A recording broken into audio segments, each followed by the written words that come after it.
Bonjour à tous, bienvenue sur ce webinar, sur Amelkis EPM.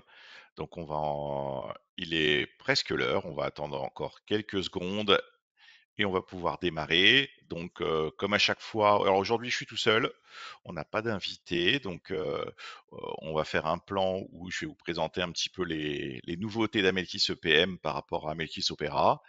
Et ensuite, on rentrera directement sur l'outil. Voilà, avec une petite présentation.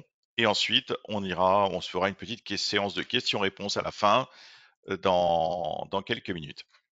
Voilà, on va commencer. Je suis Roméo André, hein, donc moi je suis directeur de mission et associé, et au service de nos clients et prospects, voilà, pour la garantie de leur projet. Alors, ici, en termes de plan, comme je vous l'ai dit, je vais vous d'abord présenter Amelkis et Amelkis EPM, et ensuite on rentrera directement sur l'outil. Donc Amelkis, comme vous le savez, c'est un éditeur de logiciels. On fabrique nous-mêmes nos propres produits, voilà, et on est également intégrateur. Voilà, on a plus de 1500 clients, voilà, qui consolident plus de 5500 groupes si on compte nos cabinets d'expertise comptable. Et on a des clients de toute taille, voilà, qui commencent de quelques millions d'euros de chiffre d'affaires jusqu'à plusieurs milliards. L'année dernière, le fonds Parquest nous a rejoint, voilà, qui va nous permettre d'avoir un nouvel élan. En tout cas, nos clients ont déjà remarqué que voilà, on a des nouvelles personnes très capées, voilà, qui nous ont rejoints, et ça va continuer cette année. Et donc, en termes d'outils, voilà, donc on a toute une plateforme complète qui va vous permettre, voilà, de réaliser à la fois votre consolidation, votre reporting, votre budget. Ça, c'est dans Amelkis EPM, mais également la possibilité de gérer les crédits-baux et les IFRS 16 dans Amelkis Lease, les intragroupes, de gérer tout ce qui est partie CSRD et de publication XBRL avec filing. Et on a des nouveaux outils, voilà, qui vont nous permettre de publier les données automatiquement dans Excel à l'aide de Retrieve et d'Adin, et sur Word également avec un outil de disclosure management, voilà, qui est en train de s'étendre avec des fonctions de publication en HTML très intéressant, voilà, pour automatiser sa plaquette. Alors, comme je vous disais, en termes de clients, on a de tout type de clients, voilà, avec tout type de périmètre.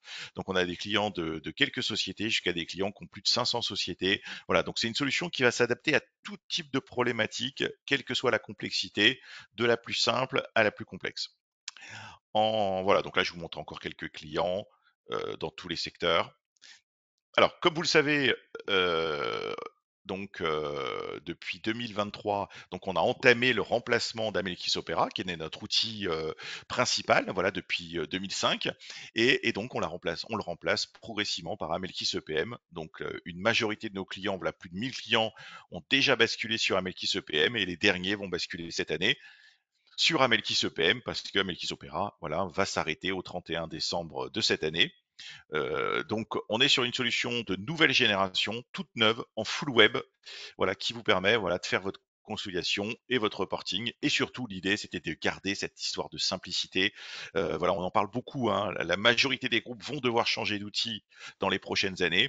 C'est vrai qu'on se retrouve avec des carences en termes de consulting, en termes de disponibilité des consultants.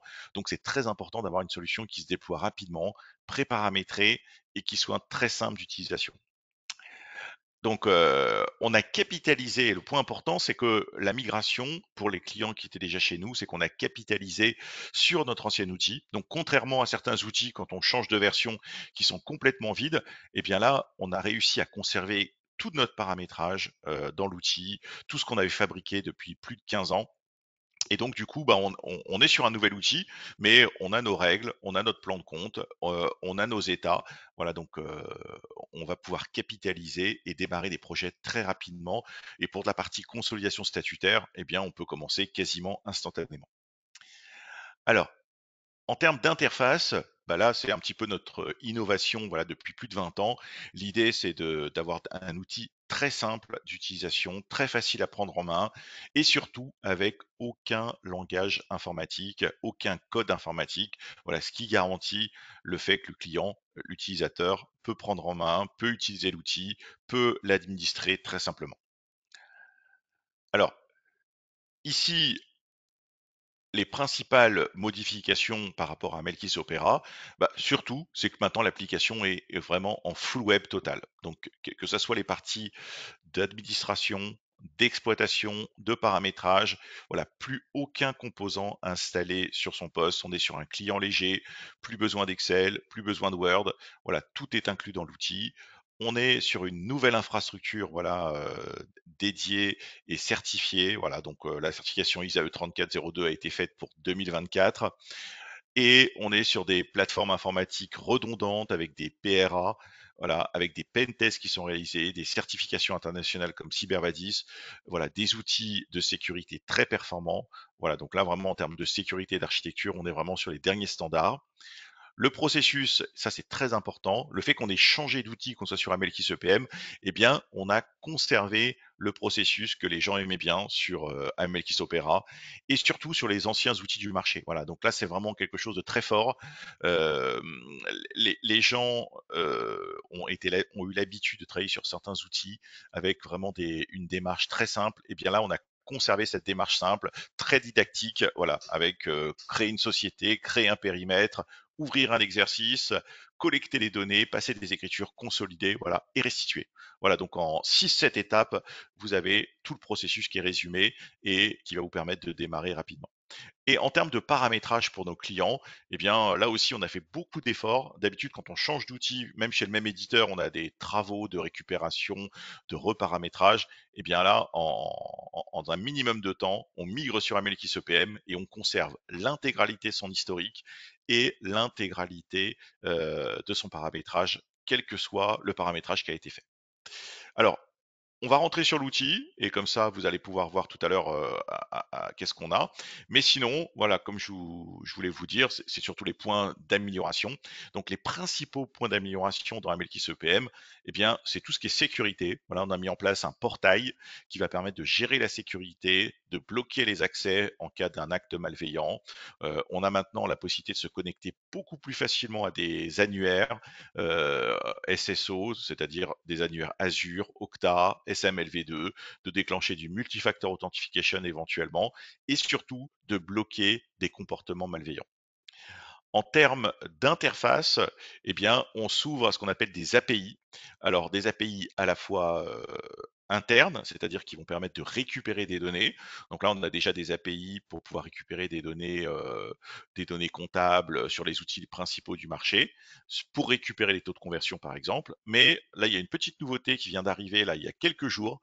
Maintenant, on a un API externe qui permet de faire un lien sécurisé sur l'outil et qui va permettre de récupérer les données de l'outil pour fabriquer des cubes, pour interroger la base. Voilà, donc là on est vraiment sur une nouvelle techno qui va permettre de récupérer les données en temps réel et instantanément sur la base avec une connexion qu'on appelle API OData.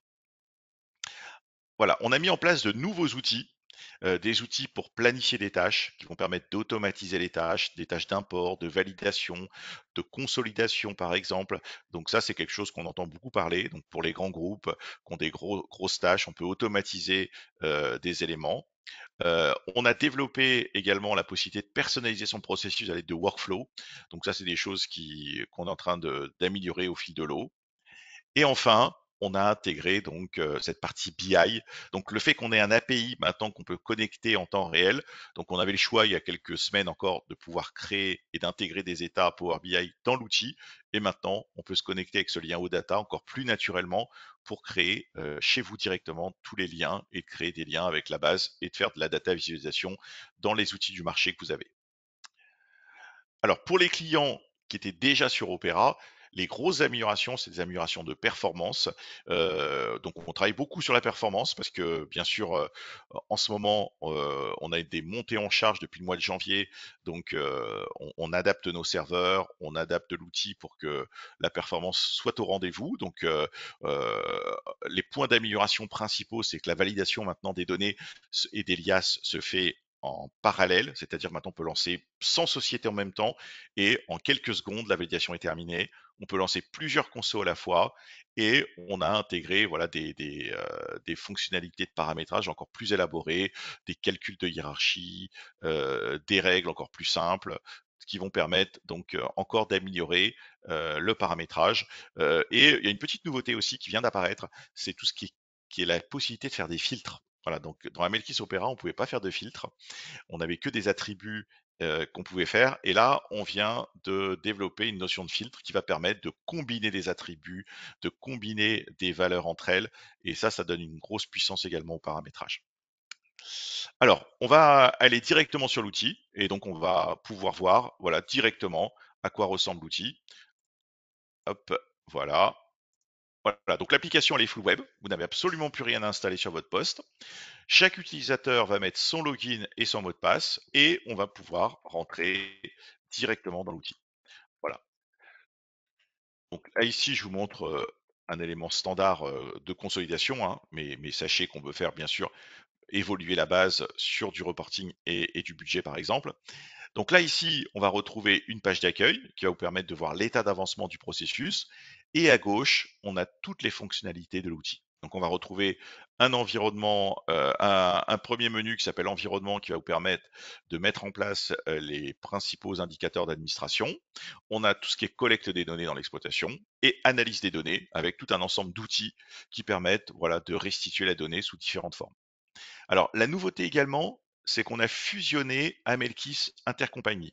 Alors, je ne sais pas si vous saviez ce que c'était Amelkis Intercompagnie, c'était un outil qui était à part, qui permettait de rapprocher les intragroupes à la facture et d'avoir un processus de lettrage, un processus de relance automatique.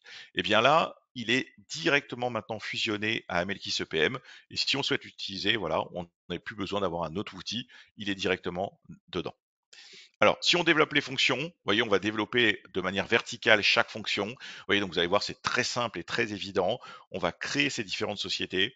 Voilà, donc au niveau des sociétés, on va retrouver la possibilité de les créer manuellement, de les importer à partir d'Excel. Vous voyez, donc c'est toujours très simple, un code, un libellé, des attributs à renseigner. Voilà. La possibilité donc de traduire les valeurs, bien sûr. Et ensuite, on a la deuxième étape va nous permettre de renseigner tout ce qui est taux de conversion avec la possibilité d'avoir des API qui téléchargent automatiquement les taux de conversion.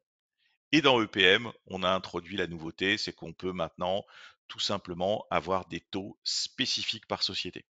Voilà, donc par société, on peut gérer des taux spécifiques, voilà ce qui n'était pas possible sur Opera.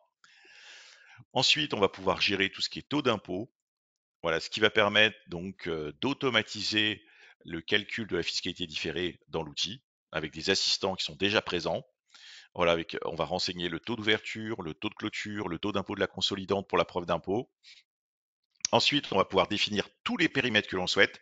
Donc là, on a un menu périmètre qui va permettre de définir à la fois le périmètre général, des sous-paliers, des pro-formats. Voilà, donc au sein du même exercice, vous allez pouvoir comme ça décliner tous les scénarios possibles.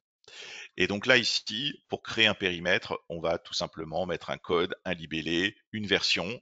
On va choisir si on souhaite faire un périmètre de gestion, c'est-à-dire un périmètre à la main, ou bien un périmètre juridique, c'est-à-dire qu'on va déclarer un portefeuille avec des nombres de titres et des nombres de titres en capital qui va permettre le calcul automatique. On va retrouver tous les calculs automatiquement. Voilà, on peut les ajuster. Et surtout, on a des aspects visuels, des aspects graphiques qui vont permettre de constater, vous voyez, le périmètre de manière automatique. Ensuite, on va pouvoir ouvrir ces exercices et ensuite, on va collecter nos données. Et donc, voilà, on va retrouver l'intégralité des sociétés et on va pouvoir, voilà, collecter les données manuellement ou automatiquement par un import. Alors, si on décide de faire un import, l'avantage, c'est que l'outil va conserver la piste d'audit vers le fichier importé. Et la nouveauté, si vous vous rappelez ce que je vous ai dit au dernier webinar, si vous y avez assisté, c'est qu'on conserve les comptes comptables, mais dans la dernière version, maintenant, dans les dernières versions, on peut même conserver des éléments du grand livre et descendre à la transaction. Voilà, tout ça, c'est natif, il n'y a aucun paramétrage. Et en fonction qu'on importe une balance ou un grand livre, on va conserver l'information dans l'outil. Voilà. Alors également, j'en parlais avec des utilisateurs il y a quelques minutes encore en démonstration. Bien, tout est dans un environnement maintenant qui est très proche d'Excel, qui permet de collecter les données quasiment instantanément. Vous voyez, on peut saisir des données, on peut faire des calculs. Voilà, on n'est pas ralenti comme il y avait dans certains outils à une certaine époque. Voilà, on navigue d'état en état. L'avantage du web, c'est qu'on peut ouvrir plusieurs onglets à la fois. On peut facilement changer de société, changer d'exercice. C'est très souple.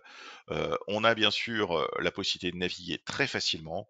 Et on va retrouver donc, comme vous le savez, un paramétrage qui est très complet. Voilà, un des plus complets du marché, avec la possibilité de faire son tableau de flux, de gérer les intragroupes et tout un ensemble de retraitements. Voilà, pour éliminer et retraiter vos données. Voilà, c'est très très complet déjà à la base. Tout ça, bien sûr, c'est personnalisable. On peut faire évoluer le plan de compte, changer les documents, changer le workflow. Tout ça, c'est le standard que je vous montre à l'écran. Voilà, une fois qu'on a vérifié et collecté les données, eh bien, on peut également importer les données. Donc là, on va retrouver la possibilité très facilement de créer des interfaces qui vont permettre de récupérer, voilà, euh, de mettre le code de logiciel qu'on souhaite récupérer, de choisir les différents formats, Excel, fixe, délimité, des grands livres et de se connecter par API à différents systèmes. Et ensuite, on va retrouver ici la possibilité de choisir les colonnes qu'on souhaite récupérer, vous voyez, par un simple drag and drop, et de faire des tables de correspondance pour faire converger les données locales vers les données du logiciel. Voilà, tout ça c'est très simple, hein, pas de langage, vous avez la main dessus, vous pouvez créer toutes vos interfaces pour récupérer voilà, vos intragroupes, vos retraitements, vos fakes, vos balances de manière manuelle, voyez, ou en faisant des programmations à l'aide du planificateur que je vous ai montré dans le slide. Ensuite, on peut passer des écritures manuelles. Donc, on va pouvoir passer des écritures pour compléter son dossier. Donc là, on rentre dans une logique plus comptable. Voilà, assez simple, hein, vous allez voir. Donc, on va retrouver le code, le libellé, le journal, la société, le thème de l'écriture, et on va passer son écriture sous forme de débit-crédit, voilà, avec des contrôles, avec le calcul de la fiscalité automatique, avec des modèles éventuellement. Et enfin, on va pouvoir consolider les données. Donc là, on va faire appel au moteur de règles. Donc ce fameux moteur qui fait plus de 1500 règles qu'on a récupéré d'Opera, qui va permettre d'éliminer les titres, faire le partage groupe hors groupe, éliminer les dividendes, éliminer les intragroupes, les ajuster éventuellement. Et enfin, voilà, toutes les fonctionnalités de restitution sur lesquelles voilà, on a fait beaucoup de progrès. On a une bibliothèque d'état. Sur chaque état, voilà, on va pouvoir l'exécuter, choisir les paramètres et surtout, on va pouvoir exporter les états et surtout, zoomer dans les cellules. Voilà, donc là, vous avez tout ce qui est drill down qui va vous permettre de revenir à la société, à la nature, au grand livre. Voilà, si on a récupéré le grand livre, donc tout ça, c'est complètement dynamique. Voilà, on va pas basculer sur un autre état, on va pas sortir un grand livre comme on faisait il y a 20 ou 30 ans. Maintenant, à l'aide de l'outil, on peut dynamiquement voilà, sélectionner les valeurs. Voilà, il y a toute une bibliothèque qui est très complète par société, par nature, tout ce qui est capitaux propres, tout ce qui est tableau de flux. Mais on a aussi des outils complémentaires qui vont nous permettre également de faire, de concevoir des états dans Excel, dans Word et dans quelques mois également sur PowerPoint. Donc là, ici, par exemple, on veut concevoir de nouveaux états. On va pouvoir basculer sur son propre Excel, télécharger voilà, un programme euh, dans le catalogue Microsoft, hein, parce que maintenant, on n'a même plus besoin de vous l'envoyer. C'est directement un API natif chez Microsoft. Et là, on va pouvoir se connecter à l'outil. Vous voyez, on va le faire tout de suite ensemble. Et on va pouvoir concevoir des états. Voilà, on va concevoir des états soi-même, voyez, en positionnant, comme vous avez l'habitude, des rubriques, des flux, des exercices, et pouvoir rafraîchir, voilà, tout de suite dans l'outil et avoir vos données. Donc ça, c'est ce qui existait déjà chez les anciens outils, rien de nouveau. La nouveauté, c'est que maintenant, on peut zoomer à l'intérieur, c'est-à-dire qu'on va pouvoir voir les données dans la base de données et savoir de quel endroit ça en provient, comme dans l'outil, voilà, par nature, par société. Et on a mis en place des outils d'intelligence artificielle. Quand on ne sait pas concevoir un état, vous voyez, on demande l'état, on explique qu'on veut le bilan de 2023.12 version X ou Y, et l'outil est capable, voilà, d'interpréter la requête et de créer l'état et de mettre les données à l'intérieur. Donc ça, c'est une première version d'intelligence artificielle qu'on a mis dans l'outil, mais vous allez voir, j'ai eu des démonstrations la semaine dernière, il y a plein de choses qui vont arriver dans les prochaines semaines, où on pourra même interroger la base, demander des chiffres, par exemple sur chiffre d'affaires, par pays, par société, et ça s'affichera directement à l'écran. On pourra poser des questions pour se former. Donc il y a plein de choses qui vont arriver dans les prochaines semaines. Et alors, voilà, le temps que je parle, vous voyez, l'État arrive, et vous voyez, il vous a conçu l'État, et il vous a affiché les chiffres, voilà, directement dans l'État. Voilà, donc ça, c'est des premières applications d'intelligence artificielle concrètes qui peuvent aider l'utilisateur. Voilà, donc ça existe sur Excel, ça existe également sur Word, et dans quelques semaines, ça existera également sur PowerPoint. Et on va pouvoir également faire appel à d'autres outils. On a des fonctions d'export, voilà, comme je vous disais, manuelles pour exporter les données à l'aide d'un API, voilà, qui vous permet de connecter directement à l'outil. On peut faire des cubes, voilà, donc là on peut créer différents cubes pour pouvoir driver et analyser la base de données.